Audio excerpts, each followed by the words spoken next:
இன்றைய ஆத்மீக தேன். சங்கீதம் 105:3 உங்களுக்காக நான் வாசிக்கட்டும். அவருடைய பரிசுத்த நாமத்தை குறித்தே மேன்மை பாராட்டுங்கள். கர்த்தரை தேடுகிறவர்களின் இருதயம் மகிழ்வதாக.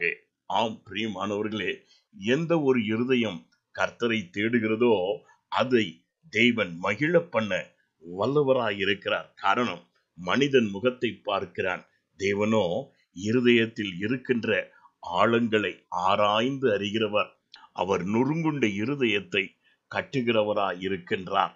ஆம், சங்கீதம் 33 சொல்லுகிறது, அவர் தாமே இருதயங்களை உருவாக்கி அவைகளின் செயல்களை கவனமாய் கவனிக்கின்ற தேவன் ஆனபடியால் உன் இருதயம் இந்த காலை வேளையிலும் என் தேவனாகிய கர்த்தரை தேடும் பொழுது அதை தம்முடைய வார்த்தையினாலே, நல் வார்த்தைகள் இருதயத்தை பூரிக்கும் என்கிற நல் வாக்குகளினால் நிரப்பவும், அவரை தியானிக்கும் இன்பமான ராகத்தினால் உன் இருதயம் கலிகூறவும் செய்வார்.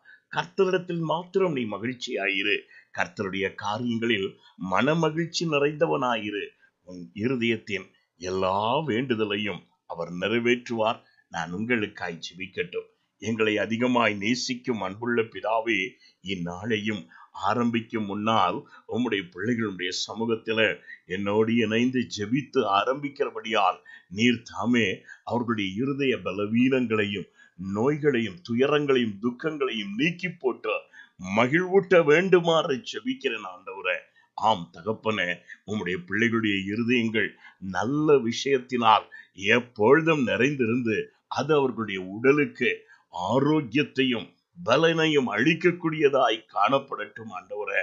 மனுஷனுடைய இருதயங்கள் எல்லாம் ஆராய்ந்து அறிகிற தேவனே, நுங்குண்ட இருதயத்தை புறக்கணியாத தேவன், இந்நாளிலும் உம்முடைய பிள்ளைகளை தேற்றி ஆற்றி அரவணைத்து உம்முடைய கல்வாரி அன்பினாலே அவர்களுடைய எல்லா அடிக்காயங்களையும் ஆற்றி இன்ற தினம் உம்முடைய பிள்ளைகளுக்கு ஒரு ஜெயமுள்ள நாளாய் காணப்பட அனுகிரகம் செய்வீராக. இயேசுவின் நாமத்தில் பிதாவே, ஆமென்.